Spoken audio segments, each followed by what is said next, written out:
मुक्ति मिलती है तब उसे पुनः कोई नया जीवन मिलता है, अथवा उस व्यक्ति के वंश के लोग उसके उद्धार के लिए कोई उपाय करें तो उसका उद्धार हो जाता है। महाराज परीक्षित ने सोचा,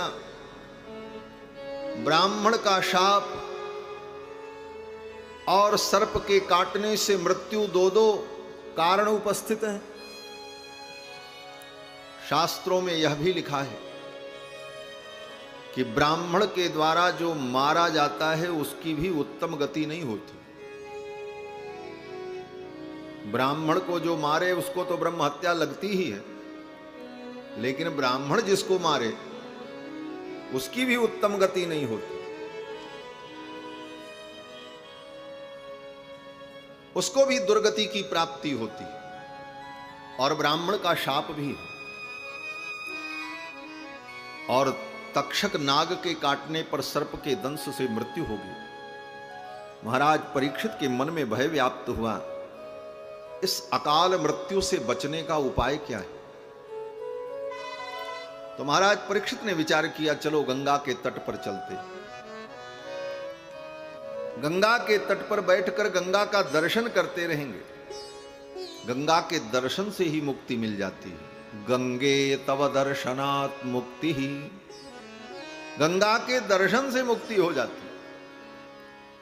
और गंगा जल अगर व्यक्ति पी ले, गंगा जल भगवान का चरणामृत है। और भगवान के चरणामृत की महिमा क्या है? कहते हैं, अकाल मृत्यु हरणम सर्वव्याधि विनाशनम विष्णोः पादोदकम पीत्वा पुनर्जन्म न विद्यते। भगवान का चरणामृत पीने पर व्यक्ति को अकाल मृत्यु का दोष नहीं लगता। भगवान का चरणामृत पीने पर अकाल मृत्यु दूर हो जाती है, अकाल मृत्यु समाप्त हो जाती है और वह व्यक्ति मरने के बाद मुक्ति को प्राप्त कर लेता है। पुनर्जन्म न विद्यते। महाराज परीक्षित ने भी यही सोचा, गंगा के तट पर चलते, गंगा का दर्शन भी होगा, गंगा जल का पान भी होगा और गंगा के तट पर मरेंगे तो अंतिम संस्कार भी वहीं गंगा के तट पर होगा। क्योंकि गंगा के तट पर मरने पर अब कहीं दूसरी जगह तो लेना जाया नहीं जा सकता और ले जाना भी नहीं चाहिए, नियम है। किसी पवित्र तीर्थ में, किसी पवित्र नदी के तट पर अगर मृत्यु हो तो फिर उस तीर्थ को, उस नदी को छोड़कर अन्यत्र संस्कार के लिए नहीं ले जाना चाहिए। क्यों? बोले उस तीर्थ का अपमान हो जाता है। तो गंगा के तट पर शरीर छूटेगा, वहीं अंतिम संस्कार भी होगा। और गंगा के तट पर अंतिम संस्कार होगा तो शरीर की जो राख है, चिता की राख, वह भी गंगा में ही जाएगी। सगर के 60,000 पुत्र कपिल मुनि के शाप से भस्म हो गए थे, उनका उद्धार नहीं हुआ था। कई हजार वर्ष बाद गंगा जब धरती पर आई तो गंगा जल के स्पर्श होते ही, उस राख का स्पर्श जब गंगा जल से हुआ तो जिनके चिताओं की वो राख थी, उन आत्माओं को परम गति की प्राप्ति हो गई। इसीलिए गंगा का पृथ्वी पर अवतरण हुआ। तो महाराज परीक्षित ने इन सारे बिंदुओं पर विचार किया कि गंगा के तट पर पहुंचेंगे तो निश्चित कल्याण होगा, गंगा का दर्शन होगा, गंगा जल पान होगा, गंगा के तट पर मृत्यु होगी और अंत में चिता की भस्म भी गंगा में ही जाएगी। सर्वविध मेरा कल्याण होगा। ये सोचकर महाराज परीक्षित गंगा के तट पर आए और कहीं नहीं गए। बड़े बड़े ऋषि मुनि महात्मा एकत्रित हुए गंगा के तट पर। वशिष्ठ आए, पराशर आए, वेदव्यास जी आए, गौतम आए, जाबाली आए, बड़े बड़े महामुनि, अमलात्मा विमलात्मा लोग गंगा के तट पर एकत्रित हो गए ये समाचार सुनकर महाराज परीक्षित को शाप हुआ है और महाराज परीक्षित ने अपना सब कुछ छोड़कर गंगा के तट पर आकर के प्रायोपवेशन किया है। यह सुनकर बड़े बड़े ऋषि मुनि महात्मा लोग वहां एकत्रित हो गए और सब लोग आपस में चर्चा करने लगे, परीक्षित का कल्याण कैसे हो, इनके लिए क्या किया जाए। सबकी सहानुभूति थी महाराज परीक्षित के प्रति, क्योंकि परीक्षित धर्मात्मा था। कोई निर्णय नहीं हो पा रहा था इनके कल्याण के लिए क्या करना चाहिए। कोई यज्ञ किया जाए, कोई अनुष्ठान किया जाए, किसी मंत्र का जप किया जाए, क्या किया जाए। विविध प्रकार की चर्चाएं आपस में सभी ऋषि मुनि महात्मा लोग कर रहे थे। तब तक कहीं से घूमते हुए अकस्मात परमहंस श्री सुखदेव भगवान वेदव्यास जी के पुत्र आ गए। तत्राभवत् भगवान व्यासपुत्रो यदृक्षया गामटमानो नपेक्षः अलक्षलिंगो निजलाभतुष्टो वृतश्च बालैरवधूतवेशः। अवधूत वेश श्री सुखदेव भगवान वहां पर आ गए। ये सुखदेव भगवान कौन हैं? बोले व्यास जी के पुत्र हैं। और दूसरे शब्दों में कहा जाए तो व्यास पुत्र के रूप में स्वयं भगवान ही सुखदेव जी के रूप में राजा परीक्षित को कथा सुनाने के लिए आ गए। तत्राभवत् भगवान, यही लिखते हैं यहां पर कि तत्राभवत् भगवान, वहां पर भगवान आ गए जहां परीक्षित बैठे थे। किस रूप में आए? कहते हैं व्यास पुत्रो, व्यास पुत्र के रूप में, सुखदेव के रूप में भगवान ही राजा परीक्षित को कथा सुनाने आ गए। अलक्षलिंगो, 16 वर्ष की अवस्था है सुखदेव भगवान की। शरीर पर कोई वस्त्र नहीं, दिगंबर, एक लंगोटी भी नहीं पहने। अलक्षलिंगो,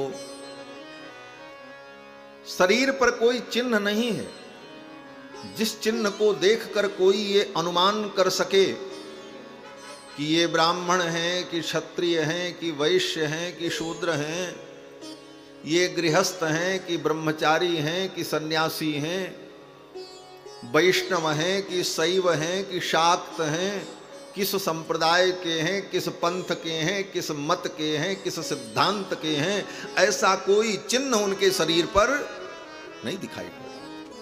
न कंधे पर जनेऊ, न गले में कोई माला, न मस्तक पर कोई तिलक, न गेरुआ वस्त्र, न दंड, न कमंडल, न आसन, न मृगचर्म, कुछ नहीं, दिगंबर। अलक्षलिंगो, कुछ नहीं है, कोई चिन्ह नहीं, कोई पहचान नहीं।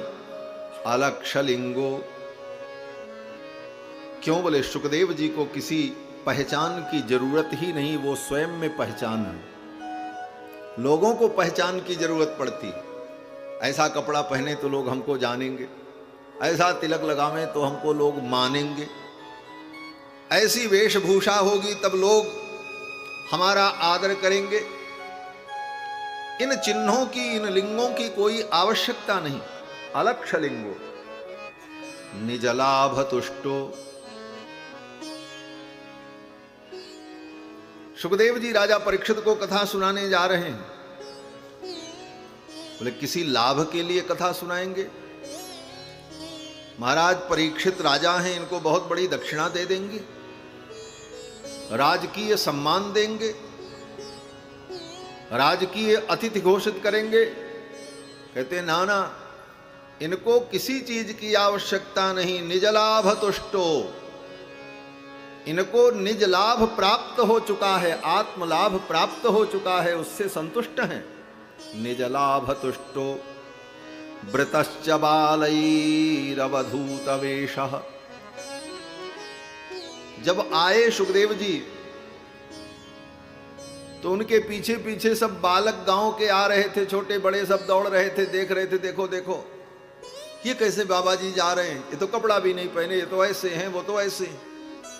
गांव के बालक सुखदेव जी को देख करके हंस रहे थे, कोई मिट्टी फेंक रहा था, कोई कंकड़ फेंक रहा था, लेकिन परमहंस सुखदेव जी महाराज अपनी मस्ती में आनंद पूर्वक गोविंद का स्मरण करते हुए आ रहे हैं। व्रतश्च बालैरवधूतवेशः।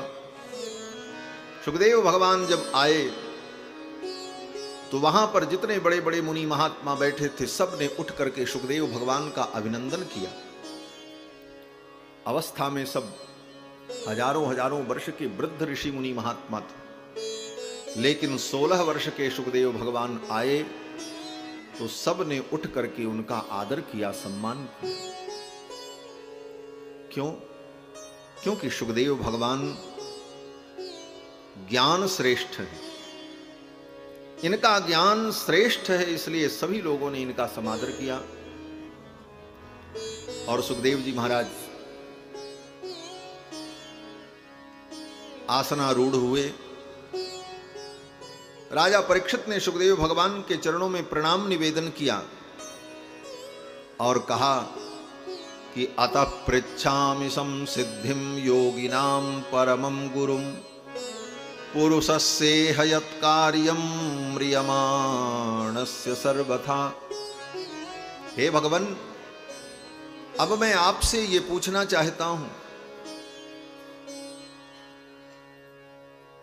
कि एक मरने वाले व्यक्ति को क्या करना चाहिए। यही प्रश्न महाराज परीक्षित ने सुखदेव जी से किया है। ये नहीं पूछा महाराज परीक्षित ने कि महाराज 7 दिन बाद हमको सांप काटेगा, कौन सी दवा खाएं, क्या तैयारी करें, कोई मंत्र बताओ बच जाएं, कहां छिप जाएं, कोई कवच पहना दो जिससे तक्षक मुझे काट न सके। ऐसे ऊल जलूल प्रश्न सुखदेव जी से महाराज परीक्षित ने नहीं किया।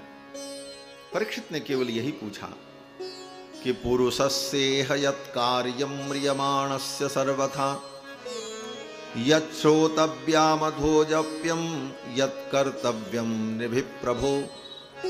हे भगवान, एक मरने वाले व्यक्ति को क्या करना चाहिए, क्या जपना चाहिए, किसका ध्यान करना चाहिए। स्मर्तव्यं भजनीयं वा यद् ब्रूहि यद्वा विपर्ययम्। अथवा किसी का स्मरण करना चाहिए, किसी का भजन करना चाहिए, क्या करना चाहिए। एक मरने वाले व्यक्ति को क्या करना चाहिए, यही मैं जानना चाहता हूं। और इसी प्रश्न के उत्तर में श्री सुखदेव जी ने महाराज परीक्षित को भागवत की कथा सुनाई। दूसरे शब्दों में कहो तो इसी प्रश्न का उत्तर ही भागवत कथा है। भागवत कथा क्या है? बोले एक मरने वाले व्यक्ति को क्या करना चाहिए, इसका उत्तर ही भागवत की कथा है। हम आप सब मरने वाले हैं, सबको मरना है, और मरने वाले व्यक्ति को मरने के पहले इस प्रश्न का उत्तर प्राप्त कर लेना चाहिए। एक मरने वाले को क्या करना चाहिए, और यही उत्तर सुखदेव भगवान दे रहे हैं। सुखदेव जी महाराज बड़े प्रसन्न हुए और राजा परीक्षित को साधुवाद दिया। सुखदेव जी ने कहा, राजन तुम धन्य हो, तुमने बहुत सुंदर प्रश्न किया है। बरीयाने सते प्रश्न कृतो लोकहितं नृप। हे राजन, इस प्रश्न से तुम्हारा हित तो होगा ही, लेकिन इस प्रश्न से संपूर्ण लोक का हित होगा। इस प्रश्न में तुम्हारा ही हित नहीं है, संपूर्ण प्राणियों का हित निहित है। आत्मवित् सम्मतः पुंसां श्रोतव्यादिषु यः परः आत्मविद सम्मत पुंसाम, जो आत्म तत्व को जानने वाले आत्मज्ञ पुरुष हैं, उनके द्वारा ये अभिमत प्रश्न है।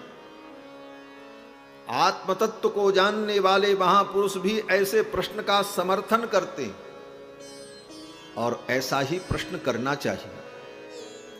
और हे राजन, सुनने के लिए तो बहुत कुछ है। श्रोतव्यादीनि राजेंद्र नृणाम संति सहस्रशः। सुखदेव जी कहते हैं, राजन, सुनने के लिए तो हजारों ग्रंथ हैं, सुनने के लिए विषय वस्तु की कमी नहीं है। 24 घंटे सुनते रहो, फिर भी सुनने के लिए इतनी चीजें हैं, सुनते रहो। लेकिन जिसे सुनने से हमारा जीवन धन्य हो जाए, जिसे सुनकर हमारे जन्म जन्मांतर के पाप नष्ट हो जाएं, जिसे सुनकर भगवान की प्राप्ति हो जाए, वही सुनने योग्य है। बाकी सुनने के लिए विषय वस्तु तो बहुत है दुनिया में, सुनते रहो।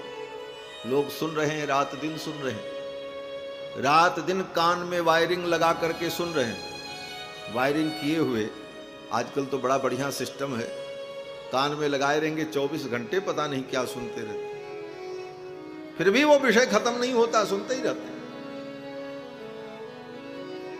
राजा परीक्षित और सुखदेव भगवान कहते हैं, सुनने के लिए वस्तु की कमी नहीं। श्रोतव्यादीनि राजेंद्र नृणाम संति सहस्रशः। परंतु हमें क्या सुनना चाहिए और सुन करके क्या समझना चाहिए, ये बहुत महत्वपूर्ण है। सुखदेव जी ने सर्वप्रथम राजा परीक्षित को कथा सुनाते हुए ये उपदेश दिया, राजन, ये मनुष्य का जीवन बहुत दुर्लभ है। ये मनुष्य जीवन बार बार नहीं मिलता। जब भगवान की कभी करुणा होती है, जीव अपने कर्मों के परिणाम स्वरूप विविध योनियों में भ्रमण करता है, दुख पाता है, तो उसके दुख को देखकर भगवान के हृदय में जब करुणा होती है, तब भगवान करुणा करके उसे मानव जीवन देते हैं। गोस्वामी तुलसीदास जी महाराज लिखते हैं, कबहू की करी करुणा नर देहि, कबहू की करी करुणा नर देहि, देते ईश बिनु हेतु सनेहि, देते ईश बिनु हेतु सनेहि, देते ईश बिनु हेतु सनेहि, देते ईश बिनु हेतु सनेहि, कबहू की करी करुणा नर देहि, कबहू की करी करुणा नर देहि, कबहू की करी करुणा। भगवान जब कभी करुणा करते हैं, एवं संसृति चक्रस्थे भ्राम्यमाणे स्वकर्म भी जीवे दुखाकुले विष्णोः कृपा काप्युपजायते। शास्त्र वचन है। एवं संसृति चक्रस्थे, इस संसार चक्र में भ्राम्यमाणे स्वकर्म भी, अपने कर्मों के परिणाम स्वरूप विविध योनियों में भ्रमण करने वाले जीव को देखकर जीवे दुखाकुले विष्णोः कृपा काप्युपजायते। उस जीव को देखकर भगवान के हृदय में जब कृपा पैदा होती, कृपा प्रकट होती, इसने बहुत दुख पाया, कर्मों के परिणाम स्वरूप अनेक योनियों में इसने भ्रमण किया, बहुत दुख भोगा। एक बार इसे किनारे लग जाने का, मुक्त हो जाने का मौका दिया जाना चाहिए। जैसे नदी में, नदी के प्रवाह में अनेक वस्तुएं बहती हैं, लेकिन कभी कभी ऐसी करुणा होती है कि एक लहर, वायु का ऐसा प्रवाह आता है, एक लहर ऐसी जबरदस्त आती है कि उस वस्तु को किनारे लगा देती। किनारे लगने की कोई योजना नहीं थी, संभव भी नहीं था। उस वस्तु के अंदर कोई ऐसा प्रयास नहीं था कि वो किनारे लग सके, लेकिन अचानक एक लहर आई और उस वस्तु को, बहती हुई वस्तु को किनारे लगा दिया। उसी प्रकार ये जीव अनेक जोनियों में भ्रमण करता रहता है। भगवान की करुणा की लहर आती है, भगवान कृपा करते हैं, इसे 84 लाख योनि के किनारे ला करके खड़ा कर देते हैं। कहां? बोले मानव योनि में। ये मानव योनि, और इस मानव योनि में भगवान ने बुद्धि, बल, विवेक, शास्त्र, सत्संग, सत्पुरुष, ये सारे साधन दिए। और उन साधनों में ये शरीर ही स्वयं में एक अद्भुत साधन है। नर तन भव बारिधि कहूं बेरो, सन्मुख मरुत अनुग्रह मेरो। और इसे पाकर हमें क्या करना चाहिए? कहते हैं इसे पाकर के आत्म कल्याण कर लो। इस जीवन को पाकर, नर तन को पाकर आत्म कल्याण कर लेना, यही इस जीवन का सबसे बड़ा लक्ष्य और उद्देश्य है। संसार का भोग भोगना इस शरीर का उद्देश्य नहीं है। विषयों का भोग इस शरीर का उद्देश्य नहीं है। विषयों का भोग तो 84 लाख योनि में हमने किया, स्वच्छंद होकर के किया। मानव योनि में विषयों का भोग उतना स्वच्छंद नहीं है। अन्य योनियों में तो पूरी स्वच्छंदता भगवान ने दी, जितना भोग करना है भोग करो, कोई मर्यादा नहीं, कोई रोक टोक नहीं, कोई प्रतिबंध नहीं। मानव जीवन में तो बहुत सारे नियम भी हैं। मानव जीवन में संस्कार और समाज और प्रतिबंध, आदर्श मान्यताएं, इनको लेकर के चलना है। 84 लाख योनि में विषयों का भोग भगवान ने खूब दिया।